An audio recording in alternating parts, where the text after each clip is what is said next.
Hey everybody, we are going to start first aid. We'll learn CPR along with first aid.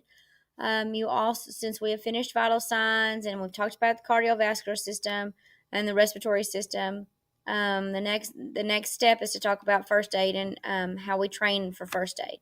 This is kind of long, but it covers first aid and CPR as well.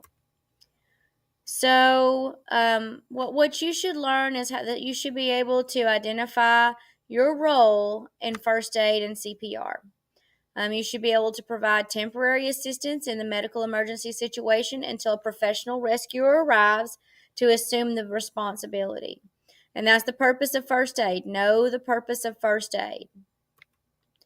Legal aspects. Know what a Good Samaritan law is. Now, I'm going to talk about the Good Samaritan law. Basically, what Good Samaritan law states in Texas is that if you attempt to provide care to someone based on your skills, so you try to render aid to someone who's been in a car accident, or you have tried to take care of a neighbor who's been injured, as long as you do not try to practice outside of your knowledge, that means don't try to prescribe medicine because you're not a doctor or a nurse practitioner or a physician's assistant, but you provide basic first aid and CPR. It protects you from being sued or being or getting in trouble. Now, if you are like me, a nurse, and I'm BLS certified and I have trauma certifications, if I were to drive past a accident where there was no one on scene, also I can get in trouble for that because I'm legally bound to stop and render aid. Um, what the legal aspects are whenever you're providing help to someone, you want to do no further harm to the victim. You don't want to do something that you're not trained to do or you don't know how to do just because you saw it on Grey's Anatomy. You want to be sure that the care that you provide for someone is the care that you actually have training or knowledge to do. Legal responsibility varies from state to state related to who renders aid. And so for you like I said, well, there is a Good Samaritan law in Texas. And like I said, I am a licensed medical professional. Therefore, I am legally bound to stop and render aid to someone if an ambulance is not already there or there are not other people on the scene already rendering aid. This is another thing you need to remember. Once you start rendering aid to a victim, once you stop and you help someone, you are now legally obligated to continue until the professional rescuer arrives. So you can't decide halfway through CPR, they're dead, I'm leaving. You cannot make that decision. Someone else has to make that decision who has the medical training. You cannot discontinue aid until someone gets there. If you leave before healthcare professionals, the ambulance, the fire truck, first responders, if you leave before they arrive, then you have abandoned your patient or you have abandoned the victim. Therefore, you are now legally obligated. You could have legal ramifications. You could get in trouble for that. Now, if you haven't noticed, as we look through here, you're going to have stuff in red and stuff in blue. The stuff in red and stuff in purple or blue are things that you should remember. So, moral obligation to render aid, to render first aid when it's designated by employment. So, if you are responsible for children, that means teachers, nurses, daycare workers, they are responsible. They are legally responsible to take care of a victim. A driver out on the bus is responsible to render first aid. A teacher is responsible to render first aid to a student. So it's not just healthcare professionals. It's a parent. You need to take care of your child. You have to take care of your child. A driver of a bus or a vehicle that has people in the car that might start seizing, or if there's an accident and you're okay, you've got to render aid. Same thing for teachers and students. We have to make sure our students are safe, and if one of them has a medical issue, we are legally responsible to try to help them. Now, consent is a big deal, and you need to understand consent. If a victim is conscious, that means they are awake and alert. You need to ask them before you start doing anything to them, before you render aid, before you try to take care of them. You have to ask for permission. They have to vocalize consent. They have to give you consent. So consent is permission that is given from a conscious victim. That way you can avoid assault charges. Because if you were to say someone had a cut on their upper arm and you wanted to treat it and it wasn't very bad and they just said, no, I'm just going to go to the emergency room, but you tried to treat them anyway, then that's assault. You cannot put your hands on people unless they say it's okay. Now, if someone is unconscious, that you can render aid because consent is then implied. Implied consent is when someone needs help but they are unconscious and you cannot obtain. They can't speak to you. They can't give you consent. So in that instance, you can go ahead and render aid until they become conscious or until a medical professional arrives. So understand the difference between consent and implied consent. Triage. Now you need to know what triage is. Triage is basically sorting out victims in the manner in which they should be treated first. That's my job, or was my job as a triage nurse when I was in the emergency room, and then later on doing different things. So that means I would go and I would assess people in the waiting room or people in the triage room in the emergency room. And then I would determine, based on what I saw, who needed to be treated first. And those people came back. If you were the first on scene at a big car accident with a bunch of victims, then while you're on the phone with 911, you need to be telling them, we have a victim who is unconscious and has been ejected from the vehicle. We have a victim who is awake and alert and has bleeding from the right arm. You're going to tell them the one who looks the most severe or presents the most severe first. You need to tell them how many victims there are and kind of where you are and what's going on. There are times that we have to be a triage person when there are natural disasters like tornadoes and hurricanes and earthquakes, tsunamis. Someone has to triage those people in a natural disaster situation and determine who gets treated first the same. So basically, triage is sorting out victims to see who needs to be treated first, or the order in which they need to be treated. That's what triage is. So get help, and when there is any kind of situation, no matter what it is, when someone is injured, be sure you call 911 first. You need to go ahead and be taking care of them, but in today's age of cell phones, you can tell Siri or you can tell your Google Assistant to call 911 and still be taking care of your patient. Siri can call 911 on speaker. You guys know you can tell your phone to call somebody on speaker. You need to be sure of these things that follow. Be sure you remember to call 911 first. Give your location. Know your surroundings. If you don't know what highway you're on, look around and see what color house you see. Say that you're near what town and maybe how far you are from it. Tell what happened. There's been a car accident. There's a fire. There's someone. I'm at the Cooper Dam, and someone fell into the water. Describe what happened. Talk about the number of victims. Like I said, there's been a car accident on Interstate 30, eastbound going towards Commerce, about 2 miles from the Highway 50 exit. And there are 4 people in the car. And like I said, you're going to say, I have one person who is unconscious. I have one person who is awake and can talk to me and has a cut to the head. I have 2 victims in the back seat who I have asked not to get out of the vehicle, but they say that they're not injured.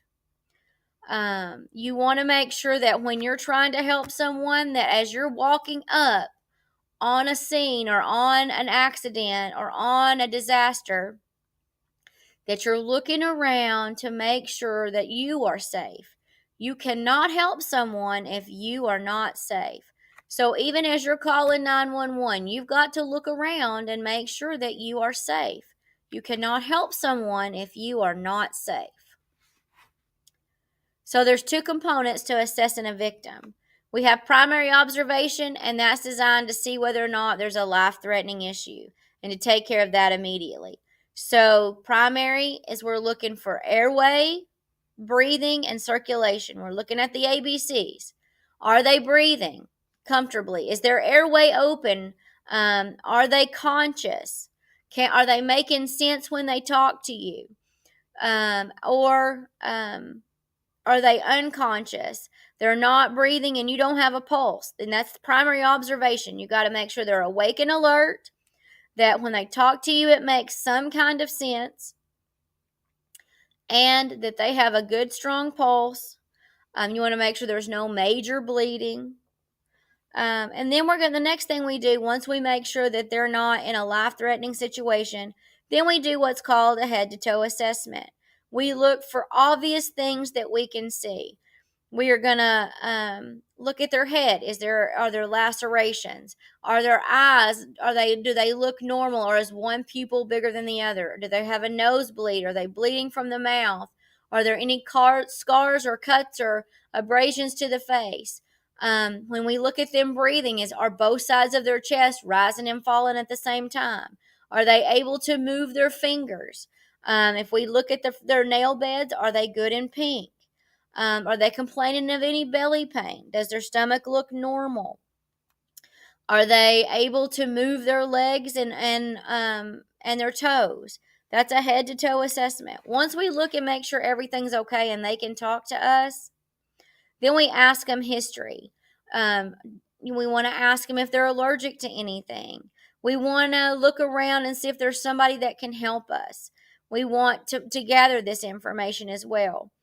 We want to look around and make sure that there's not a light pole about to fall, or they've hit a tree and the tree's about to fall. We want to make sure that they are away from the road and potentially not going to get hit by another vehicle. You have to look around and know what's going on. And at any time, if a patient becomes unconscious, we go right back to that primary observation, and we're watching them breathe. We're checking their pulse. We're looking at their nail beds and make sure they're good and pink. And we're reporting any change to 911 while we have them on the phone. When you call 911 for any reason, you stay on the phone with 911 until an ambulance, first responder, the fire truck, till someone gets there to help you. That way, the dispatcher or the person you're talking to on 911, the 911 operator, she can relay messages back to the fire truck, the ambulance, or whoever's coming. So don't hang up just because you got someone on the phone for 911 and they know where you are. You keep talking to them, because people can change. Victims can change. Someone can go from talking to you to being completely unconscious within a minute or two, and you may need them to talk you through helping them. So be sure that you always stay on the phone with 911.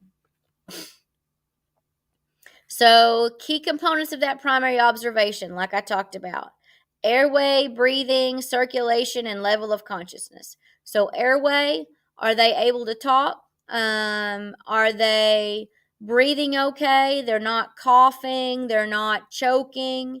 Breathing, their lungs are rising and falling evenly. Their breaths are not labored, or they don't look like they're panting when they breathe, or they're not breathing real deep and then looks like they're not breathing at all, and then they start breathing again. So the way that they're breathing. And then you want to check their pulse. See if they have a good strong pulse. If they have a weak pulse, you need to let somebody know. Also, there is the level of consciousness. Level of consciousness is just understanding, can they understand you? Are they awake? Do they know where they are? Do they know what day it is? Do they know their name? Can they tell you what happened? That's what you're looking for. Okay, and hopefully my video will play. At some point in time, my Wix site is fast. And I'm sorry, it does make me turbo fast. Okay. At some point in time, any one of us can encounter a person that goes down related to an injury or an illness of some type. Hi, I'm Captain Joe Bruni, and what we're going to talk about is how to conduct a primary survey in a person that we find that is unconscious. We approach the patient making sure that the scene is safe and that there are no other hazards around. If there are no other hazards, the very first thing that we will do is determine whether the person is breathing by performing the ABCs. If a suspected spinal cord injury has occurred, do not move the head or use the head tilt method to do the ABCs. Do the modified jaw thrust of placing the fingers behind the jaws and pulling forward, as we can go down and do our look, listen, and feel to determine if the person is breathing.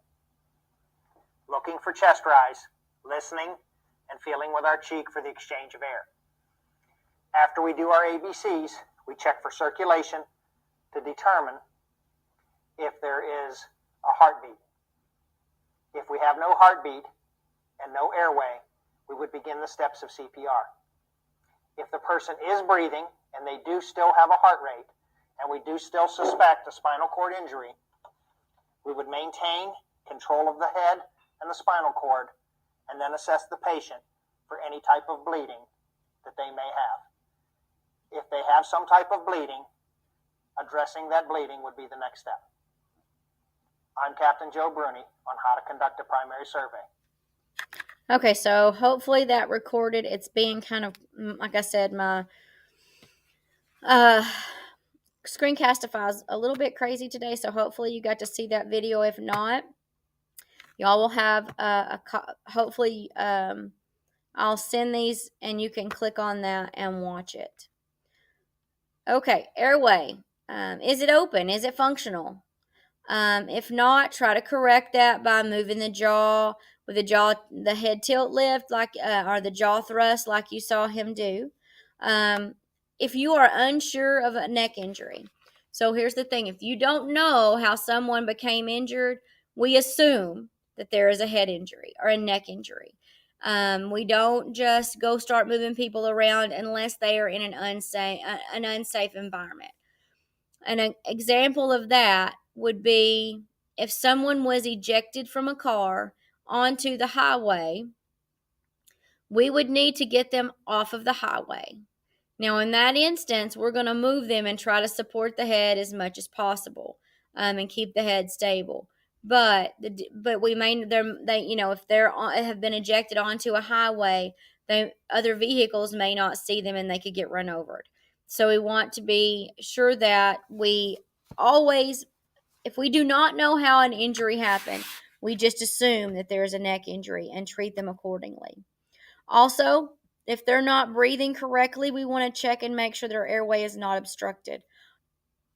Did they choke? What happened? How did they get in the situation that they're in? And are we able to clear that airway?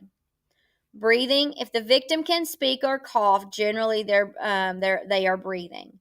But we want to look. But if they are unable to speak, then we want to look for chest rise and fall and make sure each side of the chest is rising and falling equally. We want to tilt to the side and listen for breath, and also see if we can feel it on our cheek. If we can feel them breathing, then we know the airway is open and that they are breathing. Circulation, we've got to make sure people have a pulse. If they have a pulse, the carotid pulse, like we've talked about already, is generally the easiest pulse to check. Because of location, it's generally exposed and you're able to see it. If there is no pulse, we need to begin CPR. If there is a pulse, we do not start CPR until we do not feel a pulse. The other thing we need to do is look, like he said, look for bleeding. If someone has severe bleeding, we need to apply pressure to that and hold it until someone arrives. We never pull a dressing off of. If we fold up a shirt and hold pressure onto someone's leg that's bleeding a lot, We don't take that shirt off once it's saturated with blood. We just add something else on top of it and keep holding pressure. Levels of consciousness. Is the victim oriented to person, place, and time? Do they know who they are? Do they know how they got or what happened to them? Do they know what time of the day it is or what season it is? Do they know what they had for breakfast? You can ask a multitude of questions. The brain must have oxygen continuously to function appropriately. So once oxygen level decreased to the brain, then the consciousness level changes. The way they're able to speak, their speech may become slurred or slow, or they may not say the right words. You might see their pupils change. They may lose complete consciousness, and if that happens, you've got to be sure that you understand and treat that accordingly, and report any changes in your victim to the 911 operator.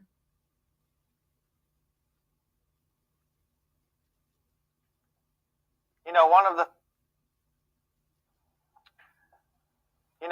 things that can be scary is a diminished level of consciousness in an individual that we are witnessing as a bystander. Now he's going to explain AVPU to you. Be sure that you understand what AVPU is.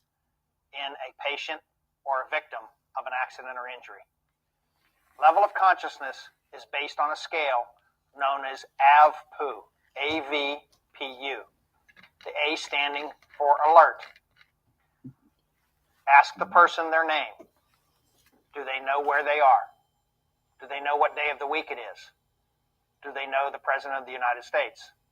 If they can answer these questions adequately, they would receive an A on the AVPU scale, that they are alert and oriented. If they do not respond to those questions, but they do respond to verbal stimuli by moving when you try to determine their level of consciousness, that would give them a V on the scale for verbal. If they don't respond to verbal, the next step would be to assess the level of consciousness using painful stimuli. Rubbing the breastbone with the knuckles, rolling the nail bed with something like a ballpoint pen or pencil, causing pain to see if the person responds to painful stimuli.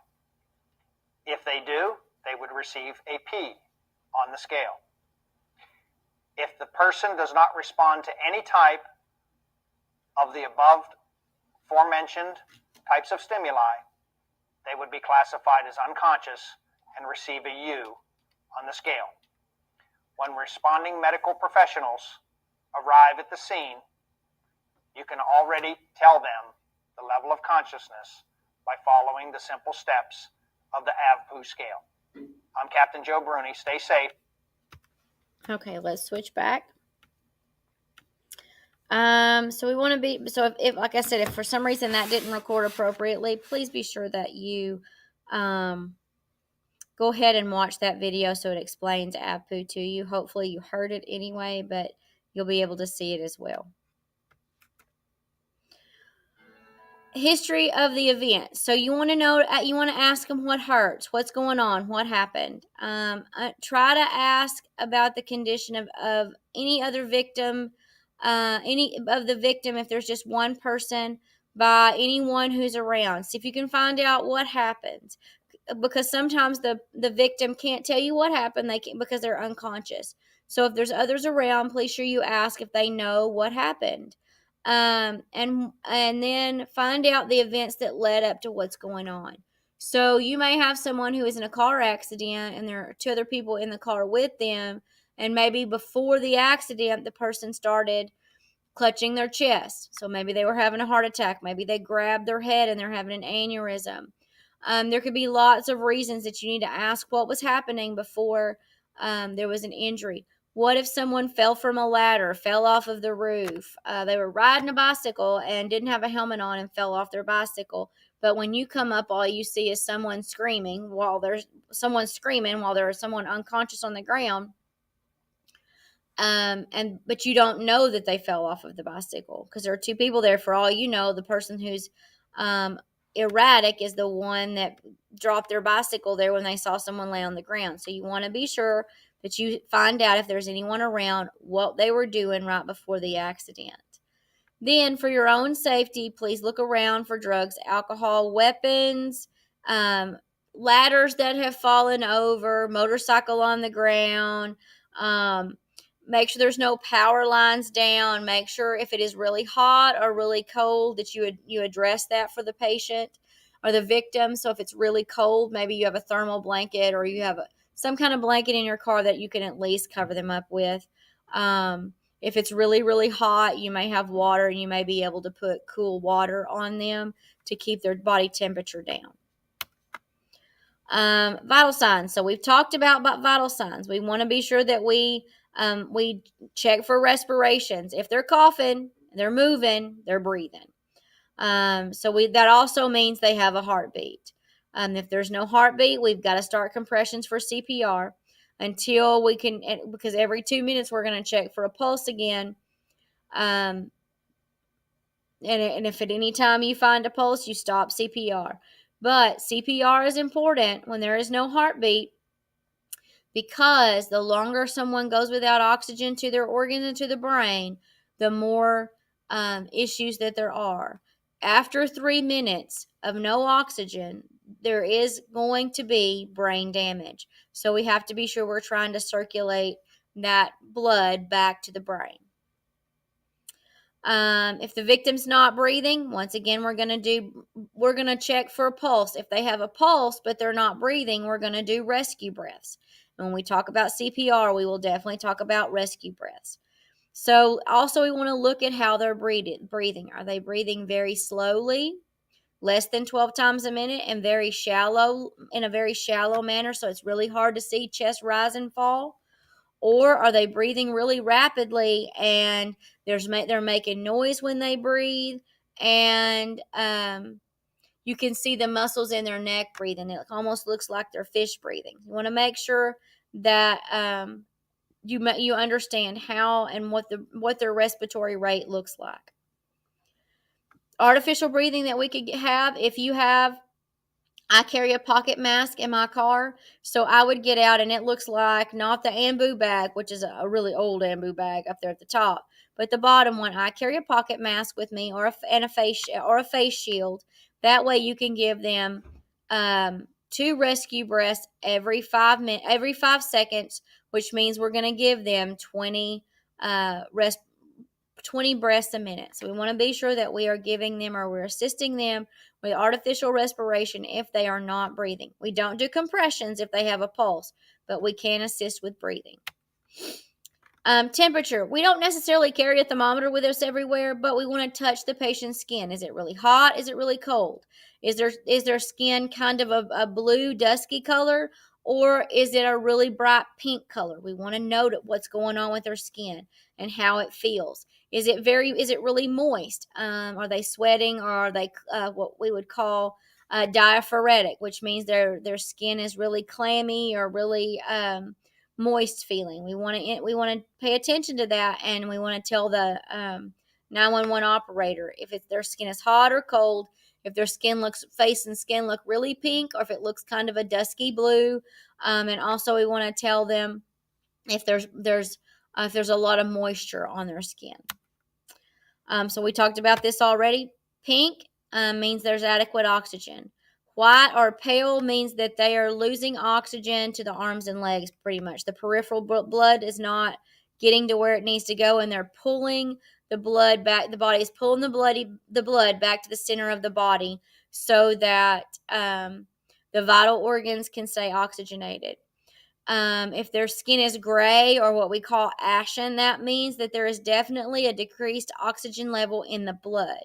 So white means that they're just not getting enough oxygen circulating to the limbs. But gray means that the overall oxygen level, even to the organs, is declining. Blue or cyanotic indicates that there is extensive blood loss and body systems are starting to shut down. If someone is really red or really pink and they're unconscious, like they look like they've been out running and their face is really flushed, that could mean carbon monoxide poisoning. So we want to report that as well. Okay, we're going to stop and we will start with head to toe assessment tomorrow. Oh, sorry. So if you have, so be sure that you took good notes because you will have a few quizzes over first aid. All right. Thanks, everybody. Have a good day.